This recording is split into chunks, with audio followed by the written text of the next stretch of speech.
Yesterday in the morning, not yesterday, today in the morning, because morning is today.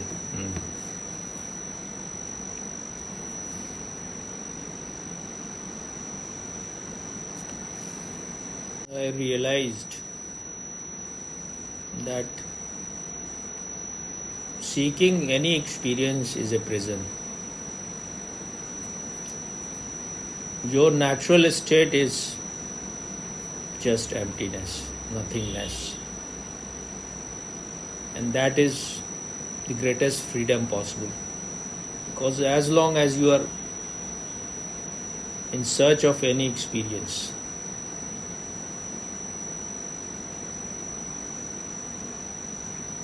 you can never relax. And that is not your natural state. Experiences come and go, they are like clouds. But that emptiness remains. And if you are empty, only then you can be conscious. If you are filled with anything, that will take you away from your natural state. But the desire, because we have desire, so we are never here now. We are all the time seeking fulfillment in future. It will always happen in the future. So we are all the time waiting for the Godot who never comes. But being empty, being nothing, is the purest state. But then all the desire for experiencing anything has to drop. Once you have this understanding that when you are empty, you are full of possibility. That is the womb for all creativity.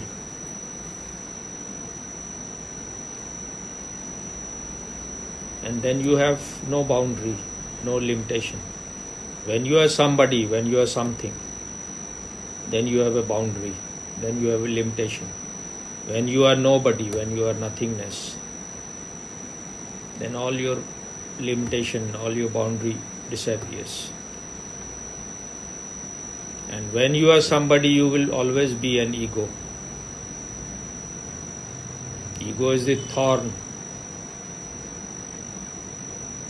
which defines you, which creates boundary around you. So that's what we were talking yesterday. Only when you are a nobody, not a somebody, then you can become everybody. You are not only everybody, you are everything also. You are not only everything, you are nothing also. So then you have no definition. And that is the beginning of mystery.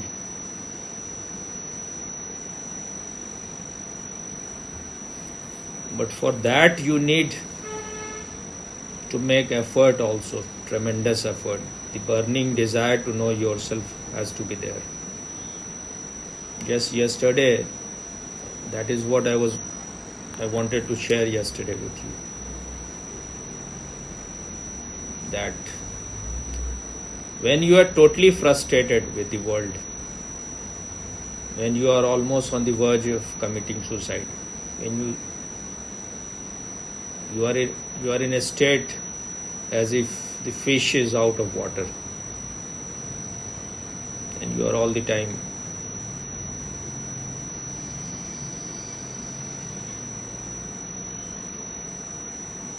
as if you are suffocating. You are restless to come back to your natural state. And then you realize that even suicide is not the solution. because that desire which wants to commit suicide will be again born as a seed. That desire is the seed. And why anyone commits suicide? Because you have too much expectations. When your expectations are not fulfilled, then you want to destroy yourself. You are complaining against the whole existence. So when I was in that state of committing suicide, I was feeling all that I would never feel that I am at home. I could feel it very clearly that I am not at home. I had something which I have lost. It's like the paradise is lost. And nothing was making me happy or satisfied or silent or peaceful.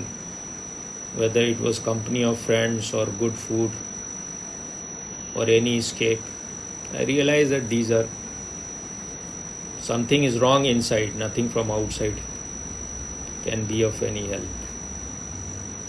And I wanted to commit suicide because I thought I have committed some sins which were not very big, but which were very small, but I was a sensitive person, so I thought that I have made myself impure, though it was nothing much. But when you are sensitive, you will blame always yourself. If you have harmed anyone, even little bit, though those persons were not thinking that you have harmed them, but if you are sensitive, then you take the whole blame on yourself. So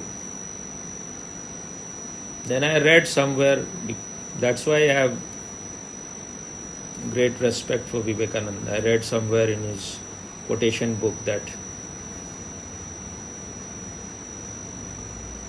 a cow never commits any sin, but it remains cow always. A wall cannot commit any sin, but it will always remain a wall. There is no transformation in these things. Man can commit sin, but he has the potentiality, the possibility to become God also. A dog or a cow or a wall can never be transformed. I'm not quoting exactly what he said because it's a long time. Then I had this, it went very deep inside me, and I felt that I also have a chance to live a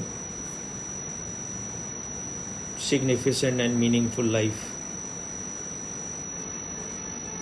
Then somehow I got Osho's books and I started doing his meditation.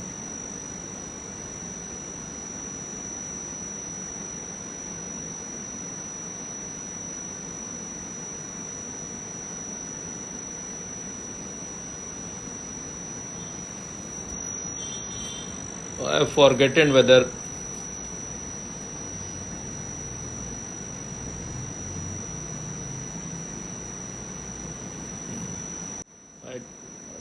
I don't remember exactly what happened earlier, the sequence, but perhaps I had done some dynamic before in meditation center, Osho's meditation center.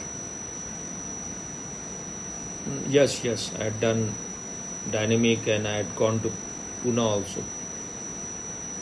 So then all the energy gathered and I felt like I have to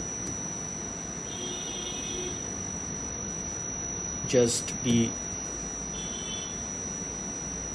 totally focused in this direction. So I told my friends, I had not many friends from the very childhood. I would always like to have good friends, but few.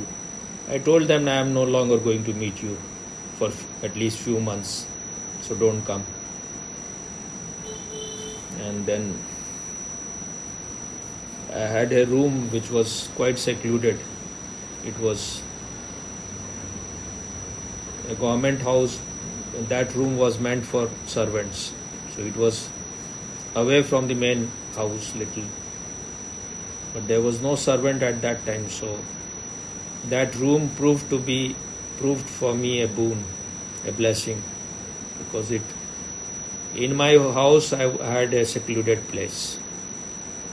And it was a small room, so small room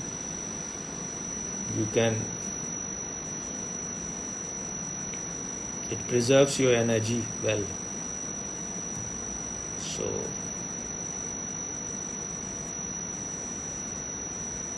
then I was reading at that time Osho's commentary on Yoga Sutra of Patanjali.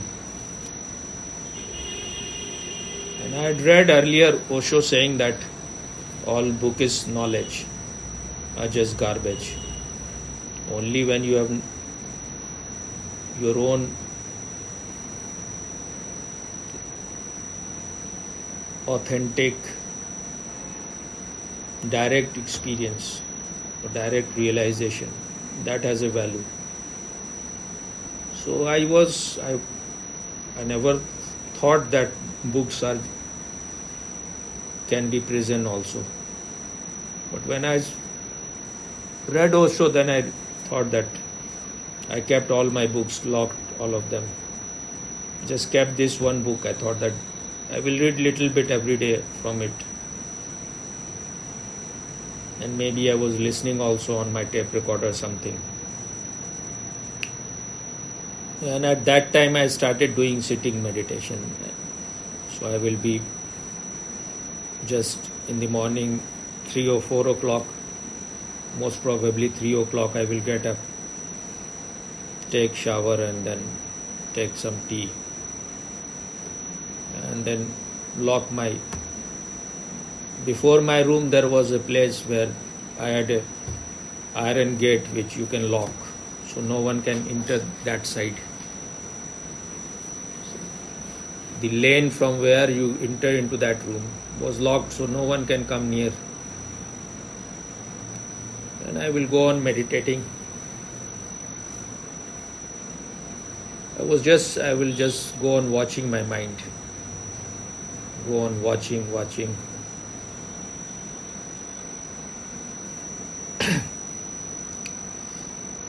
There was something, because if you are all the effort is done by the ego or your will. You can call it crystallized ego. When your ego is not scattered. But you need a tremendous willpower to go in one direction.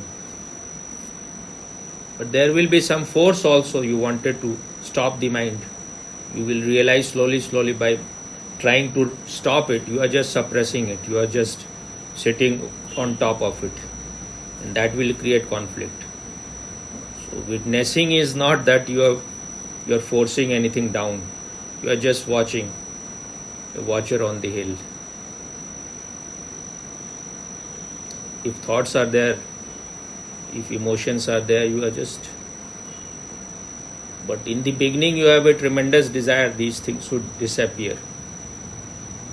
But then you realize slowly, listening to Osho, reading books, that by just forcing them, they will not disappear. They will disappear only when you become totally conscious. When the light of consciousness is there, the darkness of thoughts and emotions and feeling cannot be there. So I will just go on watching, and then if my legs will become like stone or very heavy, the blood will be just clotting there, and there will be pain in the knees. Then when it was unbearable, then I will lie down. And then also I will be watching. So sometime mind will become quite silent for some times. And then About 4 o'clock, I will come out of my room, eat my first food. And then it will be almost evening, so I will walk on the roof, maybe about 1 hour, half an hour, 1 hour. And then again come back to my room and meditate till 9 or 10 o'clock, that I don't remember. But before, as long as I will be awake, I will be doing that and then go to sleep. And then sometime I will be meditating on roof also.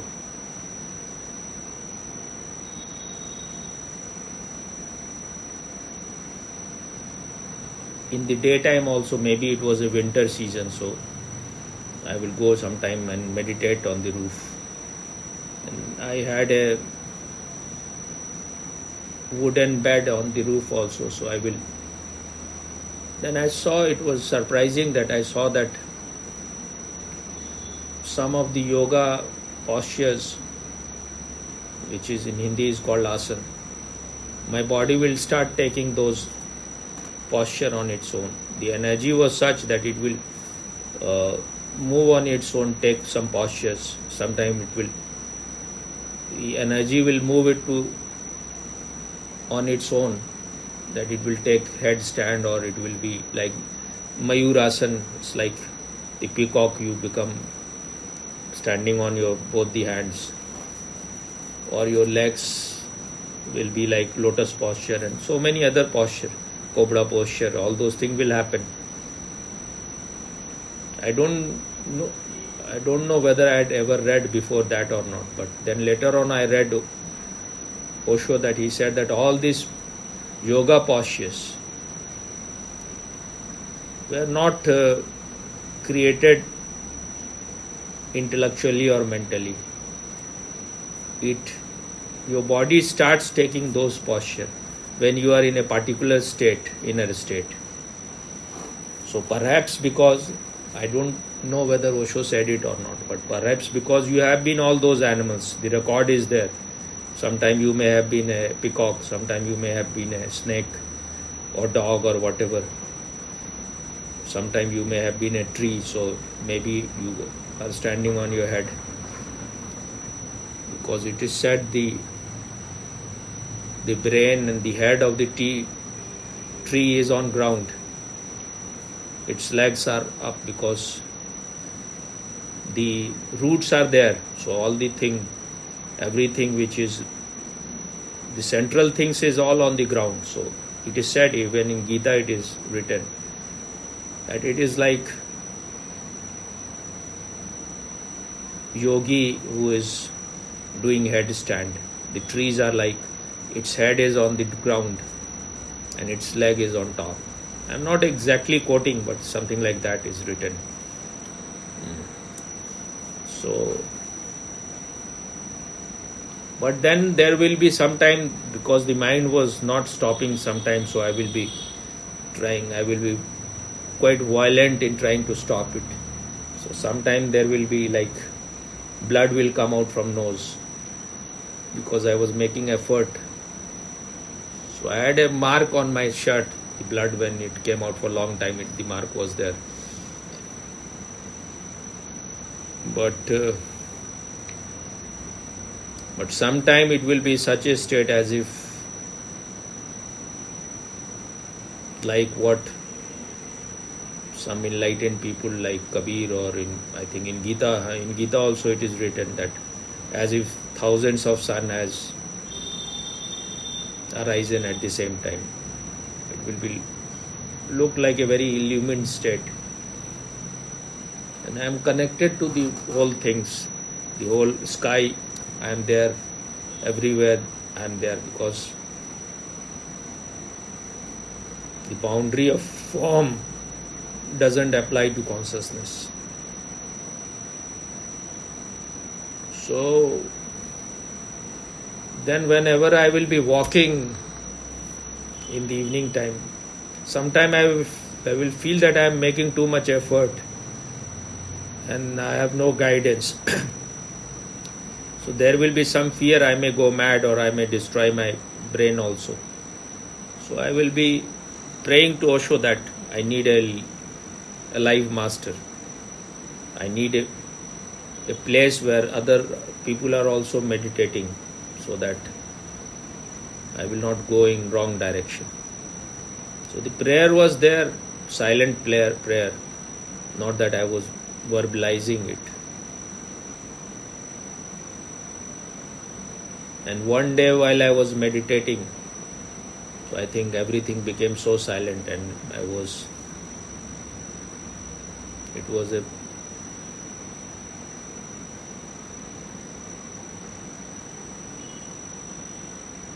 blissful state, and I felt that I have reached to a state, because there was no desire to achieve anything, no desire to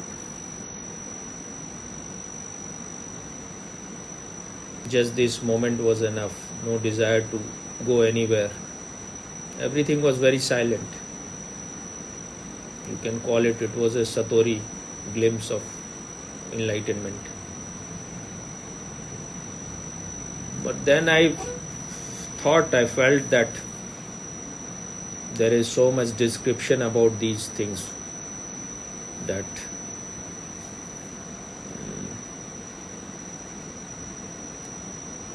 maybe what I said, that I felt like thousands of sun has arisen. Maybe that was a later thing, I don't remember exactly. But I felt at that time these kind of thing has not happened to me, that thousands of sun has arisen. So, and they talk about many other experience. So I felt like now I feel that I don't lack in anything, I don't need anything, I'm totally peaceful. But still I would like to have some experiences, so that the chattering mind becomes silent. And then there was there was book fair. So I went to the book fair, and there was Osho's stall there. And I used to go to one doctor in his house. He will be meditating. So he informed me there that there is going to be a meditation camp.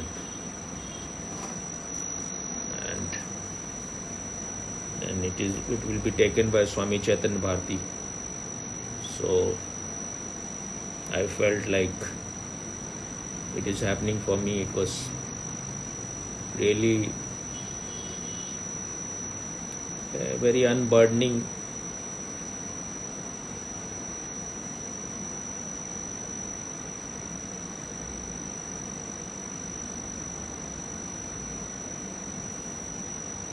Words unburdened me, and also I feel very relieved and maybe happy also that finally I will have someone to guide.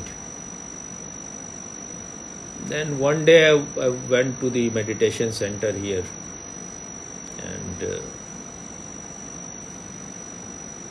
and I went to meet a boy whose father he gave me money once, long time back, about 1,000 rupees. At that time 1,000 was very, very big amount. So I bought Osho's CDs, not CDs, at that time it was cassettes. And it is this picture of Osho which is behind me, which is given by him very long time back. So I went to, maybe after coming from the center, I went to his place, because both were nearby. So I told him that I am going to meditation camp in Rajgir. And he said,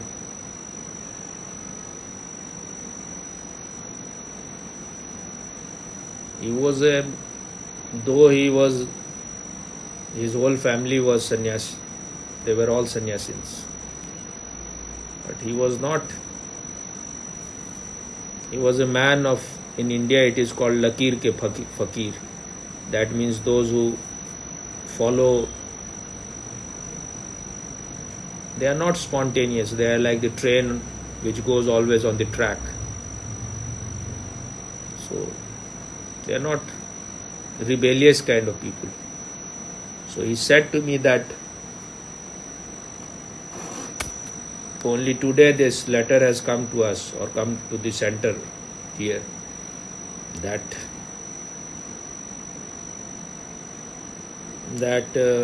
this meditation camp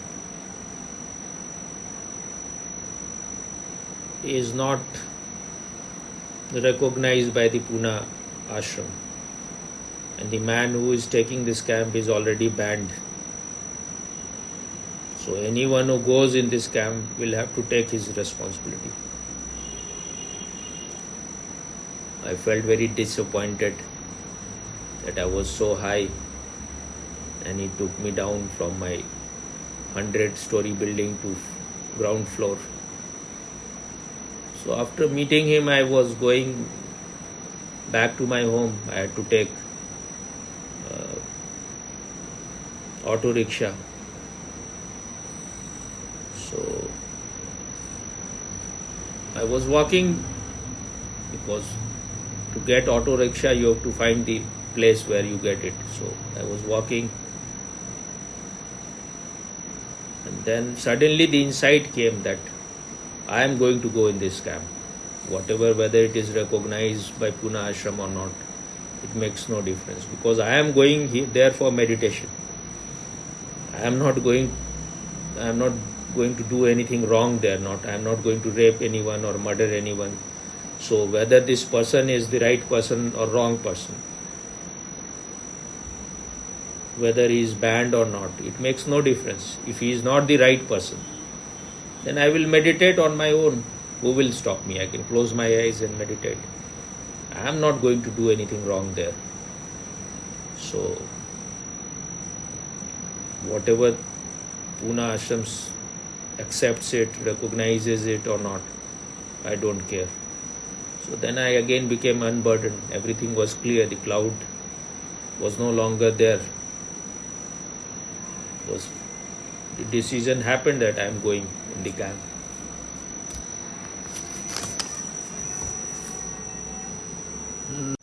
Most of the people want to be in a state where body will not have any disease, sickness, and it will go on lasting. This is totally against spirituality. You want something to be permanent, which is not permanent. So it is all very cunning and clever. We are all the time just interested in maintaining the body. Because we don't know anything beyond body, we don't even want to know anything beyond body. Yes, Swami. And then we have this illusion that we will come to know ourselves. How?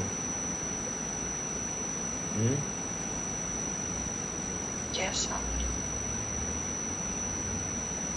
You are clinging so hard to the body, so much to the body, that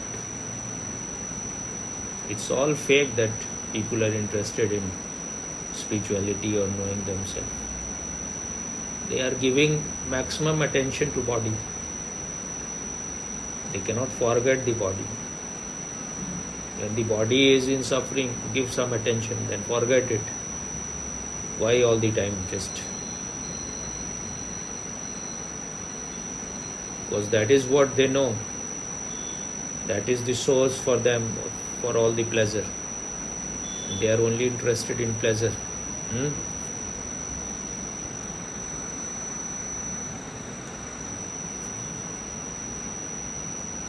So our whole life, we are doing everything just for the body. Body is at the center, hoarding tons of money, making big houses. If one is not enough, then we will make one at near the sea, another near the mountain.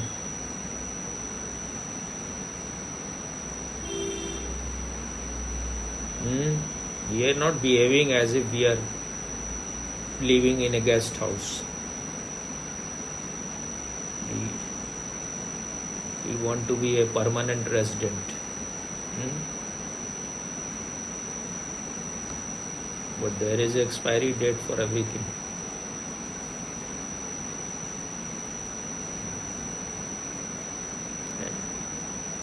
And this desire that there should be no suffering in the body is against nature. Why you are desiring things which will never happen? Or you can just go on eating painkillers that will destroy all your sensitivity, that will destroy all your intelligence. But we are just assholes. We never use our brain. We are just bundle of fears. What? You're right, Swami. And why you ask stupid things? Because what? of course, Swami, as a ordinary human being, What do you we mean by care for ordinary? that as a ignorant person. No, As as an an ordinary ignorant- human being, what you said? When we see people we care about suffering, we will feel concerned. We will feel like hopefully he is not suffering, right or not, Swami? This is all just conditioning, nothing. And who is this we? Why you are talking all the time? Carrying the whole crowd with you. Like yesterday you told me you're not feeling well, then you also told me I need to understand. Yes. I And need then, to just so- be silent when I said that you don't go on just behaving like a stupid person. Yes, Swami. When I said to you, I don't feel like listening too much. Unnecessary words. You should have understood. That would have been the real help. When we are very childish, then we think we are childlike. And even children are not angels. They have all the politics. It's all just stories. There is some innocence, but that innocence is out of ignorance. It is not something which they have achieved. And if something is accidental, it will one day will be destroyed also accidentally.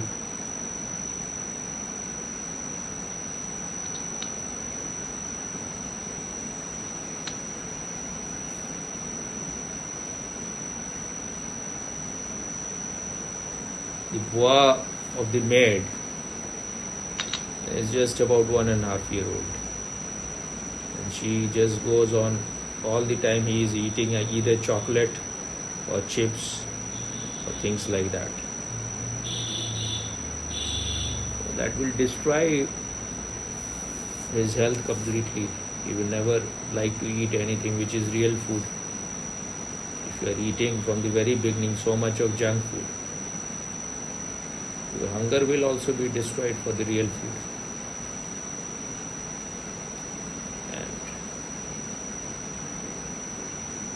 And if just you are listening to your pleasure instinct, all the time you want to derive pleasure out of food. And these children will later on become drug addict and because they are from the very beginning destroying their health, and their parents are contributing everything. She must be imitating rich people. She must be seeing all those rich people. Their parents are giving them all the time whatever they demand, ice cream, chocolate. They are also complete idiots. They have become rich, but they are not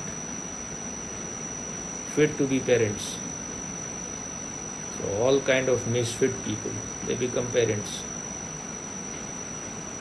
All kind of idiots, only because their sexual machinery is working. They go on producing children like it is some kind of factory product. And then we talk about love, and my parent loved me so much, I love so much. You are all assholes. Neither your parents knew anything about love. If they knew what love is, then they would not have given birth to you.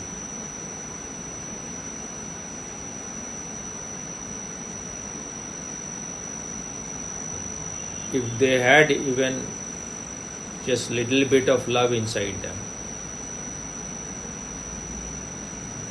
they would have first worked on themselves. They would have tried to find out whether I am totally qualified to be a parent or not, whether I am physically totally healthy, whether I am my intelligence is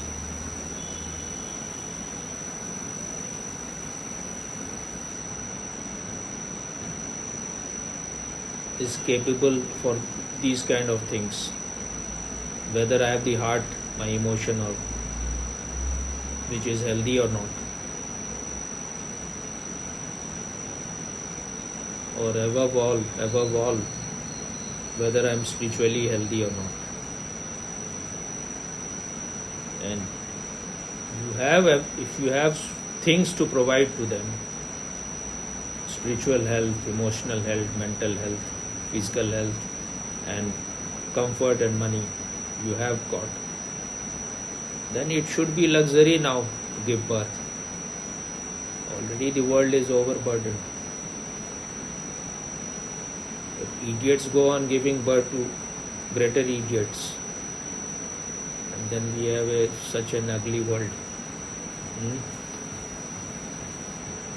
Why can't you remain without doing anything? There are so many things to keep yourself engaged. If you cannot meditate, then at least read good books, learn some music.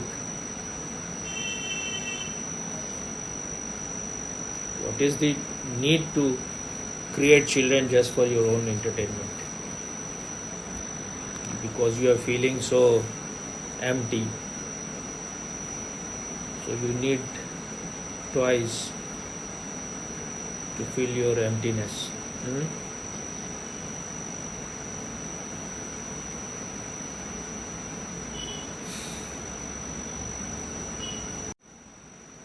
There are at least 2-3 types of people in the world.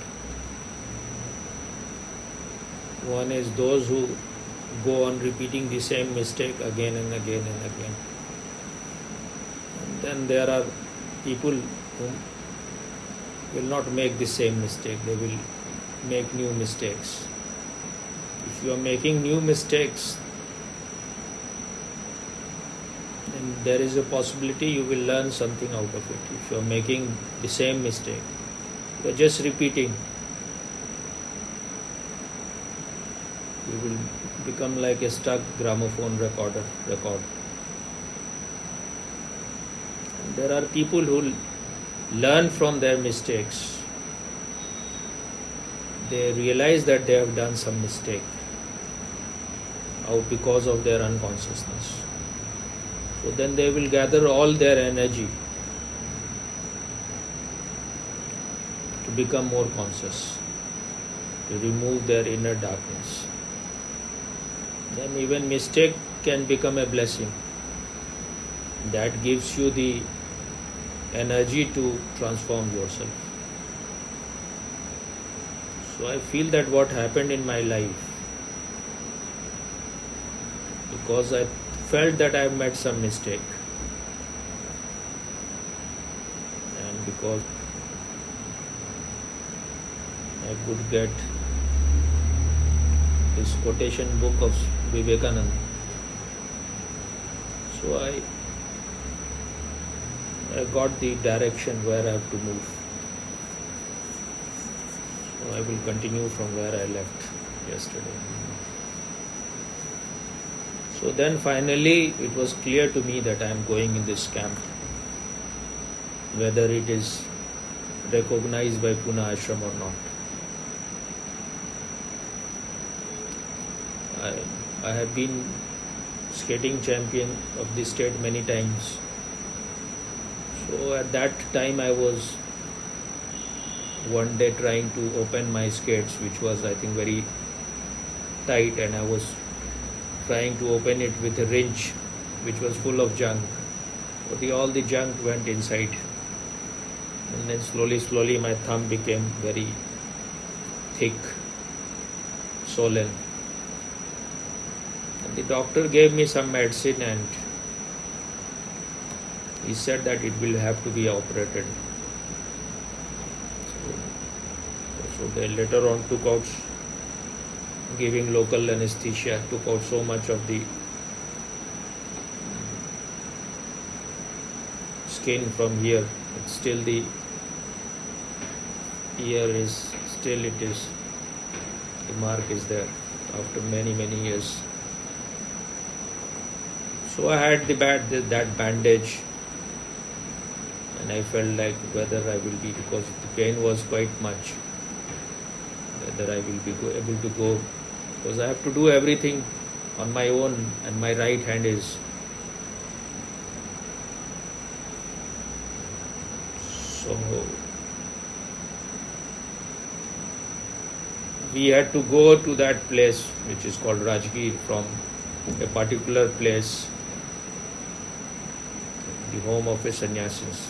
So they had already left that place when I reached there, because it was my mother who had to help me to take shower and wash my hair. So I reached little later there, they had already left. So I talked with them on phone, so they said that we will be waiting somewhere. So the son of this doctor sannyasin, he took me, and then the bus was they had stopped that bus at some particular place.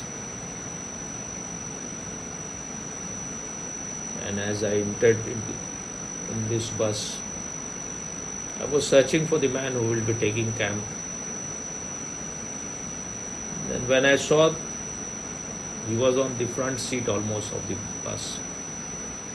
So when I saw him, our eyes met, and I felt that this person is different.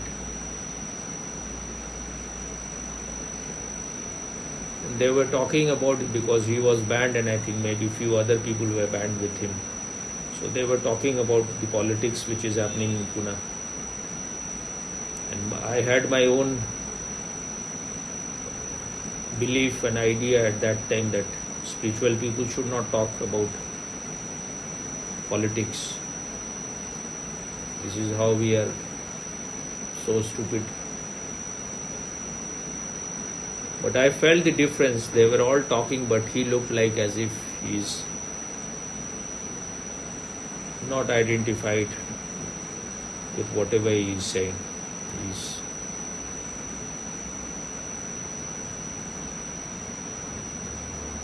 He is the master of his words. He is detached to it. He is not totally lost in emotions.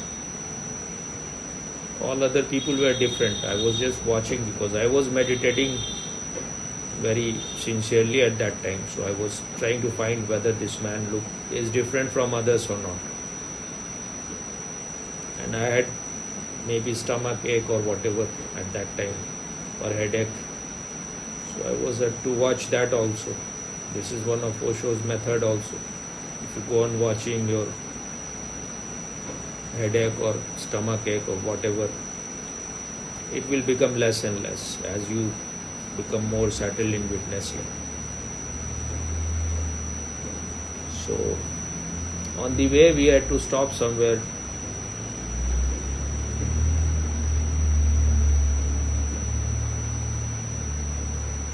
Then he saw me, he asked me, "Friend, from where you are?"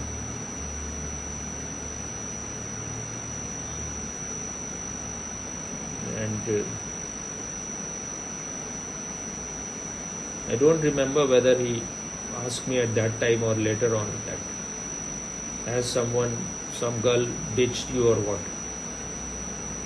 I said, no girl has ditched me. Maybe he saw that I am quite very much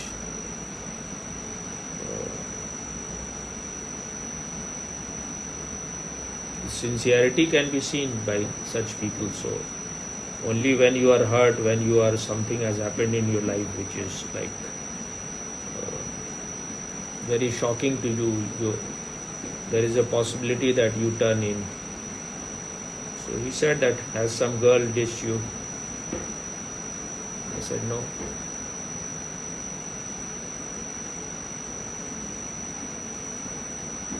Then he asked about how it has happened. So I told. So in the beginning I was feeling that he is somewhat like a politician. His face was also not like most of the people whom you consider very like saint. They look very feminine, and he looked very like a ferocious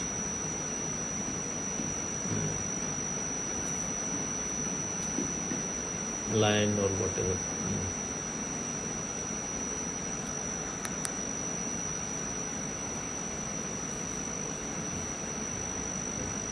So I thought that if I will get some help from the outside, whether it is he or because it was a good place, quite natural and unpolluted. If I get some help, it's all right. Otherwise, I will just go in. I will make my own effort. So after 2 or 3 days, some things started happening.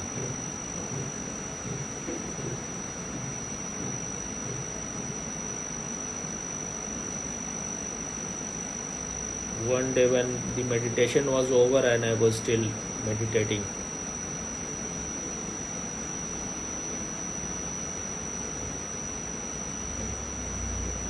I saw many of the masters in a very psychedelic color appearing in my heart. Many great masters like Buddha or Krishna or Jesus. They were very, color was very, and it was quite, in a way, beautiful experience. And then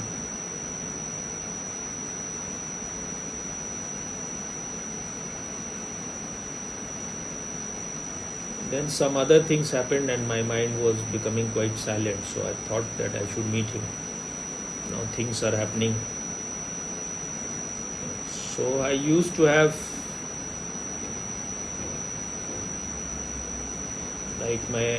when I was sitting in meditation, there will be in my spine, the energy will be moving up, but it will reach to near neck and then it will stop. It won't go further than that. So I felt that I should ask him because things are happening. So my trust was developing. So one day after some day meditation was finished and then we had to rest or whatever. So I asked him that I want to talk with you. I want to meet you. He gave me some time, then I went at that time. Then there was one more person was sitting there. He was one of the richest person of Bombay, so he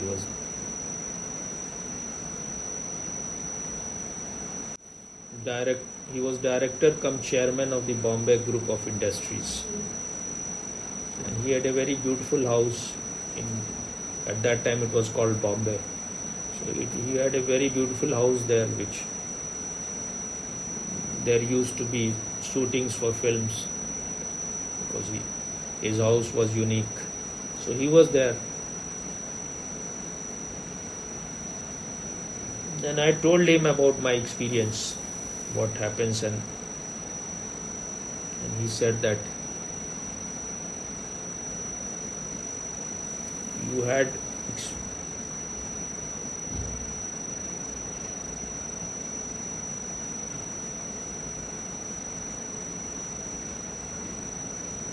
you have meditated in your past lives, so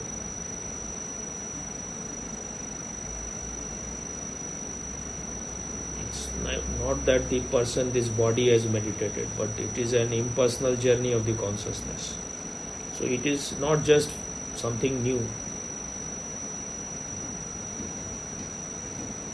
So I said that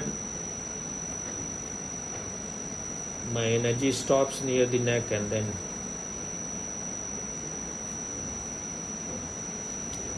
he said that whatever happens in meditation, just be grateful to that and then forget it.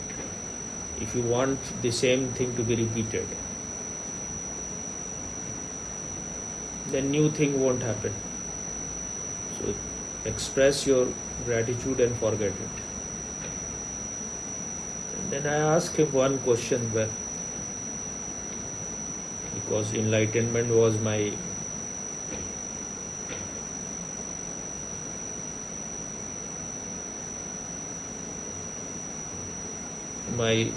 real desire. So I asked him whether enlightenment is an experience or is it a state. He said it is both. And then he didn't say much, he just said it is both. So then I understood that what mistake I was making is that I was trying that the same experience would happen. That is not allowing anything new to happen. So then I forgot about it. Maybe the next day or the same day, something happened, then the energies moved up, and I remained in that meditative state for maybe some hours.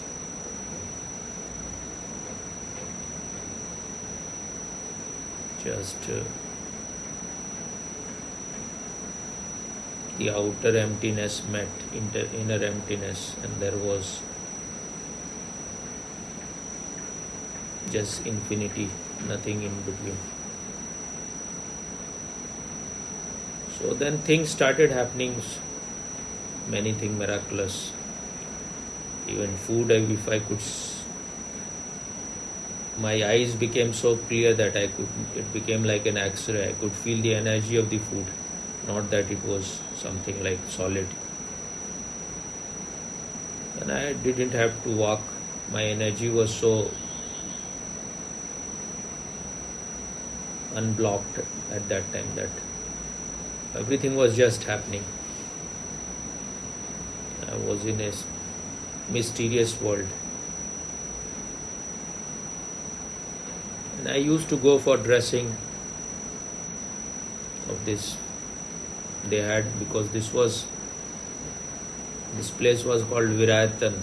So there Jaina nuns used to live. Very beautiful place, and they had. So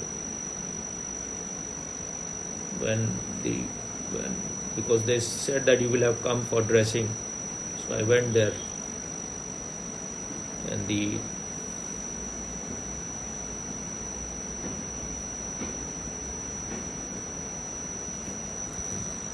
And the nun who you did this dressing, she was very young and very beautiful, very, very beautiful. So she must have been watching me. So she asked me that what kind of meditation you people do, and she asked few things, I think. I said it's better that I will give you a book so that you can yourself read. I had taken 2 books with me. One was Desiderata, the book of essentials, and the other was this orange book, which is of meditation techniques. So I gave it to her.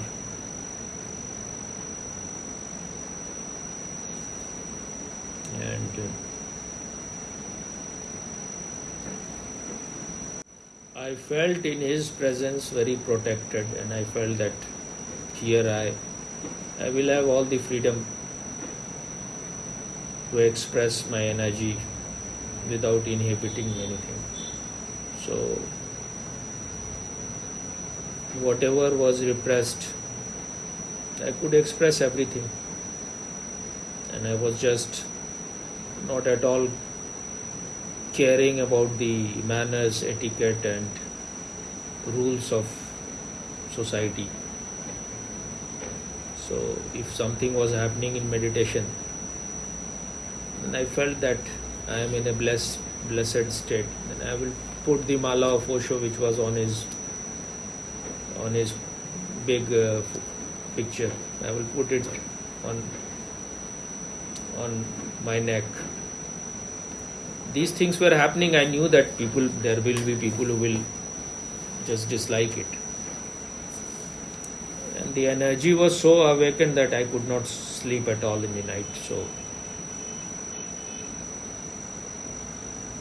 I decided that I will go.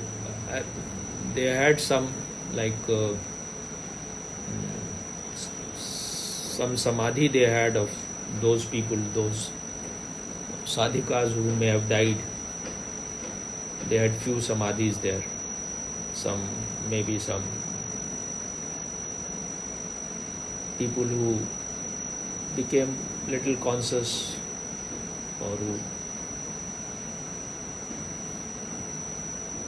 were of some height, some level. So I saw that those places were very silent, and so I felt like in the middle of the night, when there will be no one, I will come and do my hoo there. Because when I went there in the daytime, I saw that it has a very great echo. So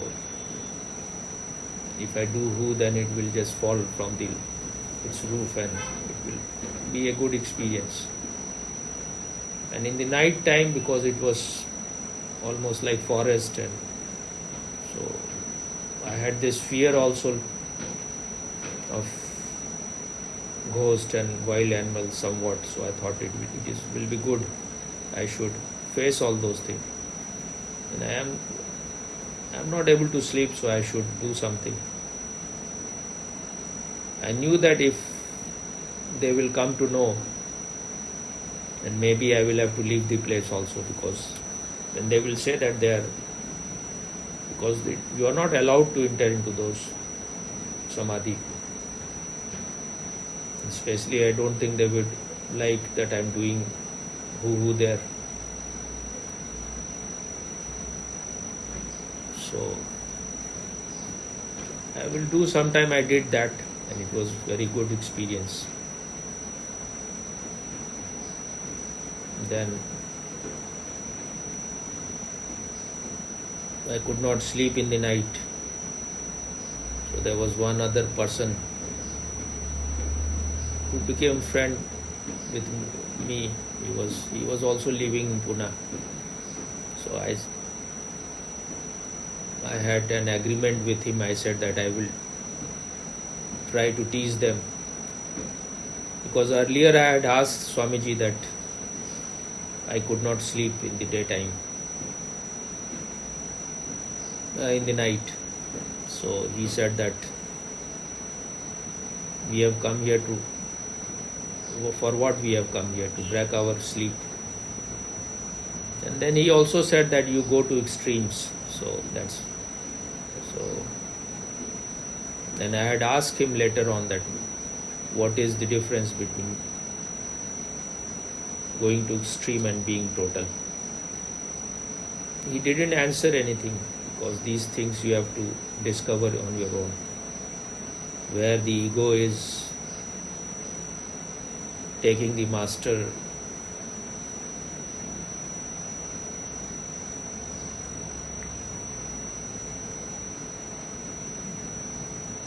seat or the driving seat, and where it is just your whole energy which has become total.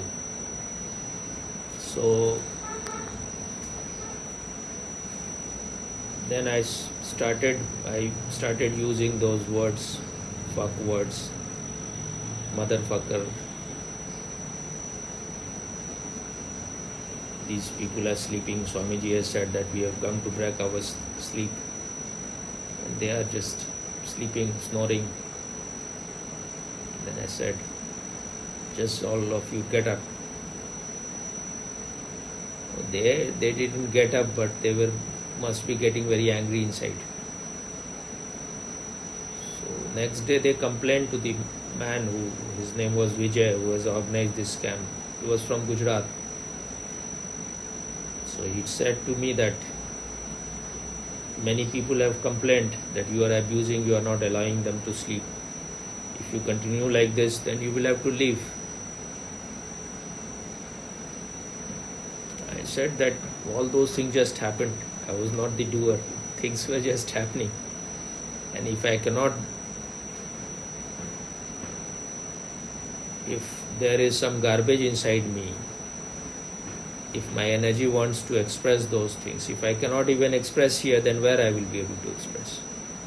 So if I am not allowed to do all those things, which is just happening, then I will leave. Then there is no point being here. It's also like this, like the outside world. So I think he must have talked with Swamiji. Then in the next session, Swamiji said that if Alok leaves, or the other boy who was from Pune, his name was Chaitanya, if he leaves, then for whom I am conducting this camp? I am conducting it for them. So then it became clear to me that I am allowed to be as mischievous as I am. So once you feel that you are allowed, then you also become responsible that I can do anything, whatever I want to do, but I have to do it with myself, not disturbing other people. Once you are trusted, then you also become responsible that whatever I have to do with myself. My freedom ends where others people knows begins. So I have to do whatever I feel like with my body, my energy, my mind, my heart, but not interfering with other people's life. So after that, nothing like that happened, but in dynamic I will sometime break my vest, because in the catharsis you have to release everything. And then all those meditation were happening without my effort. Like, just I have to leave myself, like, and the dancing will happen, who will happen. So, because there was no division.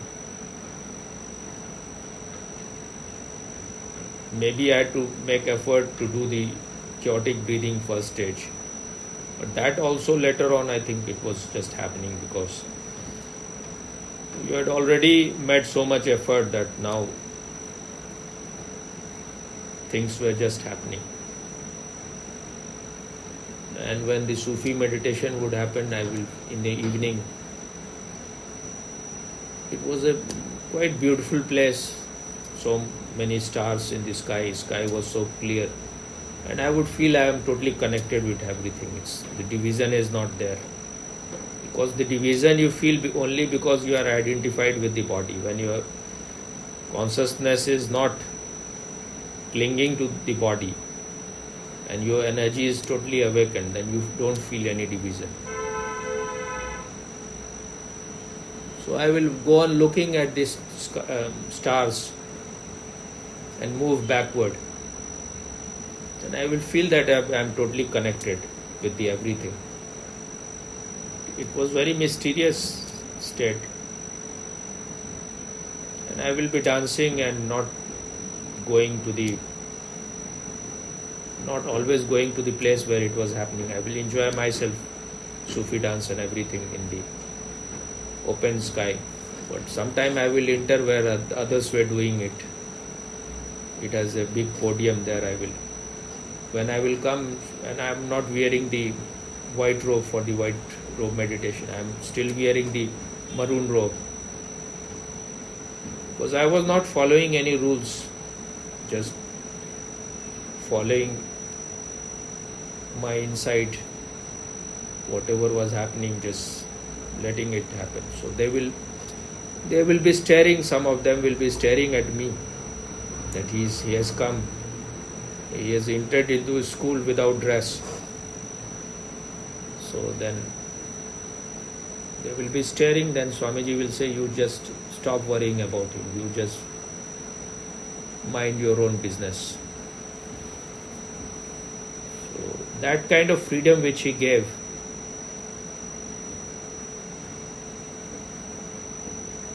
allowed me to express everything. And it became more and I became more and more sincere, because you are accepted, you are not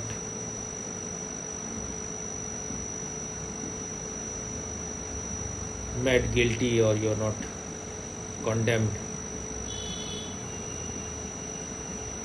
I felt like I am protected. So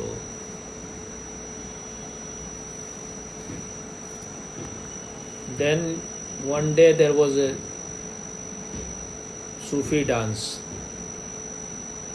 So you had Sufi whirling, and the instruction was that you have to go on doing it till you fall down.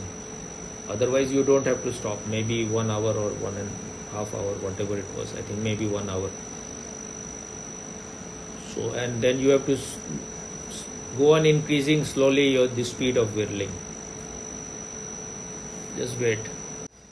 So this urge was there to break the boundary break the limitation of body mind. So I will be just like, I will become like, what do you call it, this the top, in Hindi it is called lattu, which you understood or not? Yes. So as you go on whirling and you go on increasing the speed, it happens on its own that you will become just energy. Your the body will become so absent that you are just energy. So once you became energy, it's like a whirlpool. I was just possessed by it, and it was a very big field. So I was like thrown away from one corner to another, like you are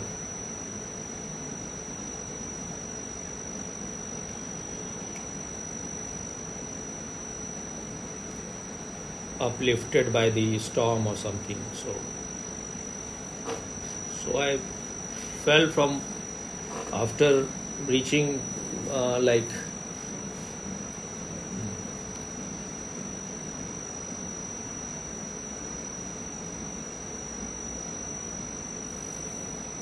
so it was like being possessed by wind or whirlpool. And then I was thrown from one corner of the field to the other, and I fell when I fell, I just rested on this your navel. This is the instruction that if you fell, you have to rest on your navel. And then I felt that as if the whole energy is gathering near the navel center. So then it was like when it reached everything, the whole energy gathered near the navel center. I felt like that it will break the body, and so I became little afraid that maybe it will tear apart my whole body. So then once the fear entered, then it stopped.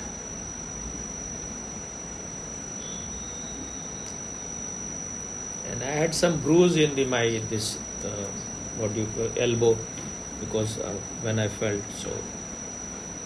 But later on I repented that why I became fear. Something was going to happen, and because of the fear it stopped, because I could see something was happening. Then I decided that if again it happens, then I will just surrender, I will just relax. Whatever has to happen will happen. Even if the body breaks, even if I die, I will accept it. So next day again we did. Again the same meditation was to happen. The next day inside I was very clear that if it happens again, I will just surrender to it. I will not resist. So again the same thing happened. Again I was caught in a whirlpool kind of state, possessed totally by the energy. Again I was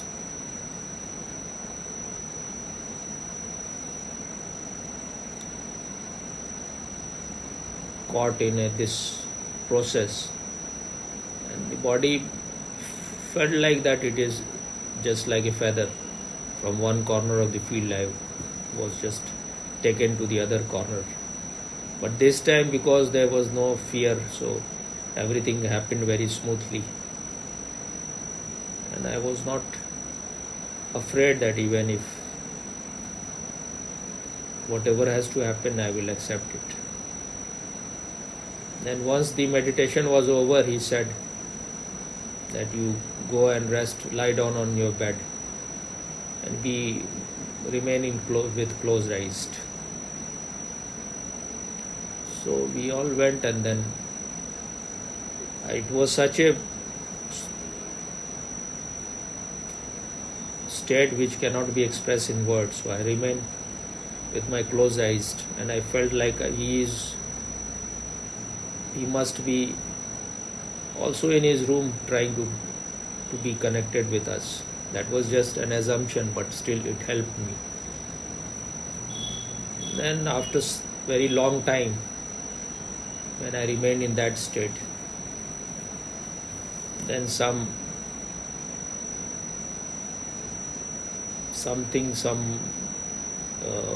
like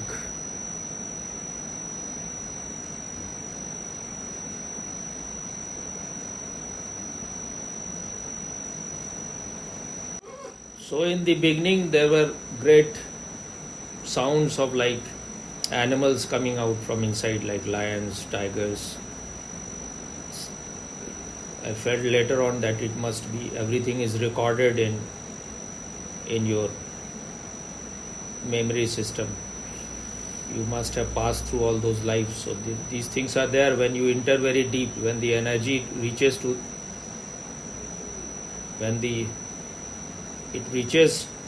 your unconscious, then it start releasing all those things. So first there were very powerful cries of animals,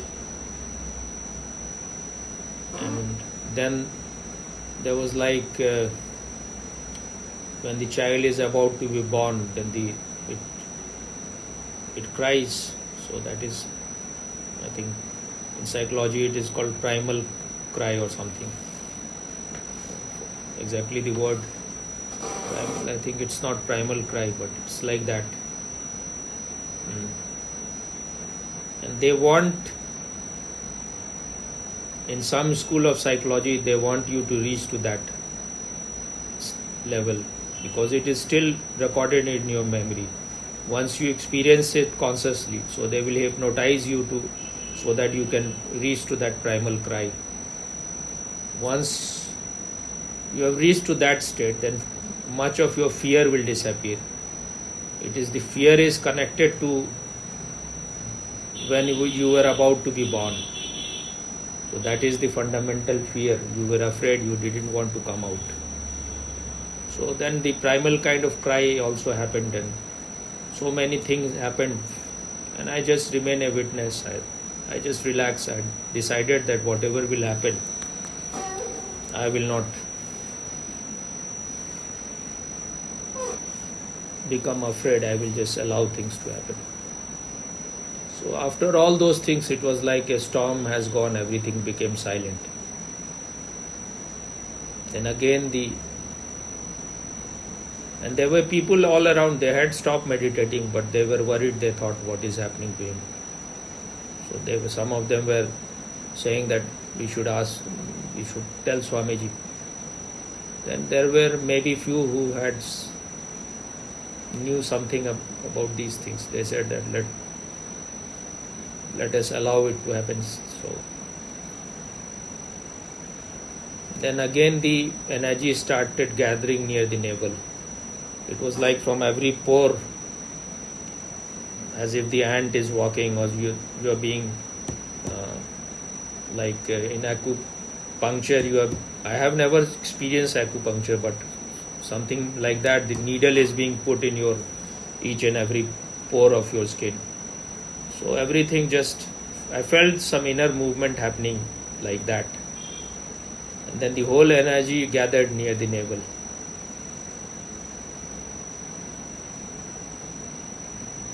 Maybe first these things happened, then all those cry and all those things happened, and then that I don't remember the sequence where what happened first. First maybe the energy started gathering, and then these cry started happening.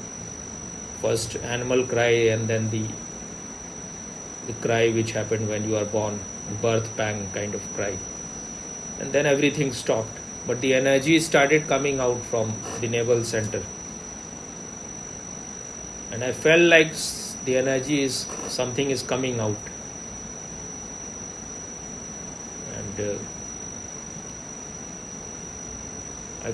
because I was having a blanket over me, and I felt that the blanket has arisen because of the energy. So once I opened my eyes also, and I saw the one part of the blanket was up. So then I don't remember when I saw it, but maybe later on I saw. But then when the energy started moving out, then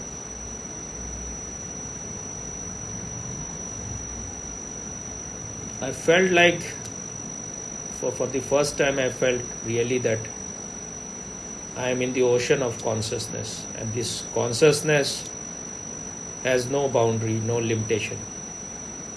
It's like, and I felt like, because I was in a very big hall kind of room, it was a dormitory. I had less money, so there were many other people there. It was quite big room. So I felt like my energy or the consciousness has just spread everywhere. It was not like something which they do in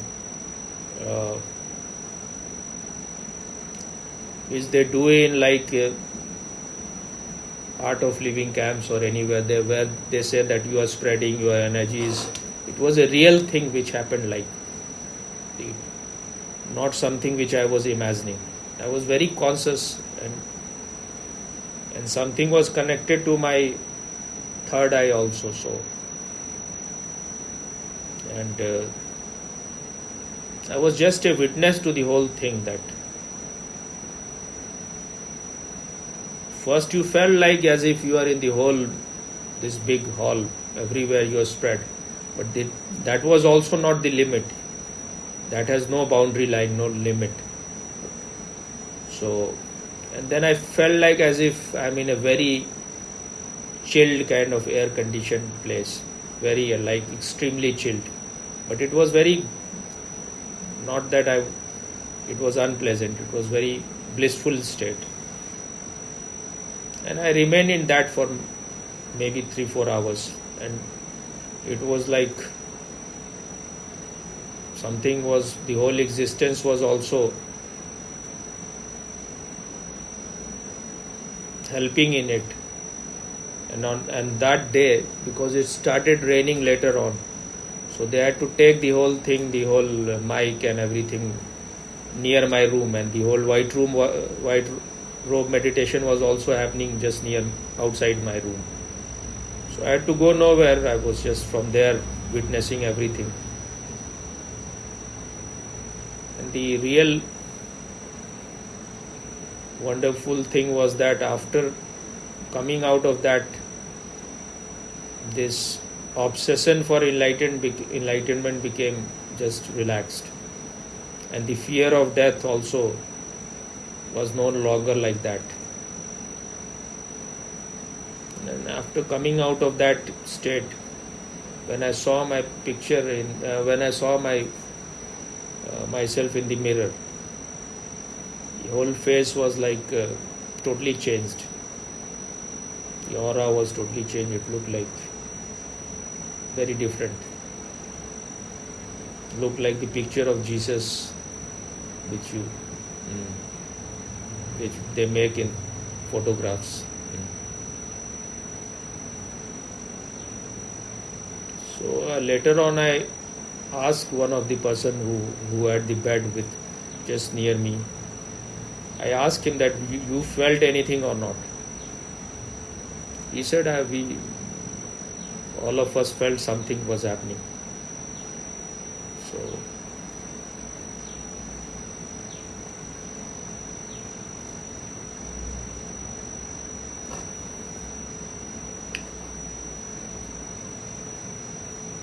So afterwards, I went to Swamiji's room and I said that I want to address you as Bhagwan, because for me Bhagwan in India means God. So I asked him whether can I speak, can I tell you Bhagwan? He said whatever you feel like. Then later on, because I had the mala, but no one has put the mala on my neck, because when I had to take sannyas in Pune ashram, then the doubt arose in me, so I left the place. So they sent my mala by post. So I asked him that I want to take sannyas from you. I have the mala, but I have not gone through that ritual. So he said that you put the mala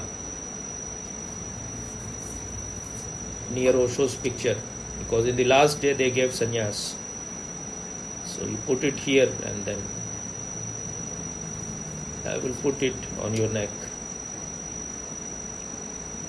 So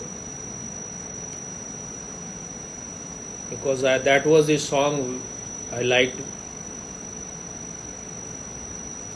That was my most favorite song, Nusrat's song, Sanson Ki Mala Se. So while this song was going on, and the line was at that time, Pritam ka kuch dosh nahi, wo to hai nirdosh. That means my beloved is totally innocent. He is not to be blamed. So when this line was being sung, the tears started coming like ice cream, because I felt that I had doubted him, Swamiji, and and it was all my projection. Pritam ka kuch dosh nahi. The beloved is not to be blamed. He is totally innocent. So at that time he put the mala. And then later on, because I was student and I had not much money, when he was going back on train, I was there. So I told him that whenever you will need me, I will be there. In that also I will be extremely involved. I will be extreme in that also. So, and then I said that I want to buy one cassette, because he was making those cassettes. At that time it was not available in the market. So I said that I have money only to buy one, so you choose one which you feel will be good for me. So he chose that very song, Saanson Ki Mala Se Simru Main Pi Ka Naam. And that is what though I loved all the songs of Nusrat at that time, but that was my favorite, and that still is one of the favorite, or perhaps the most favorite. So that is the one he gave me. Now I will stop. Okay.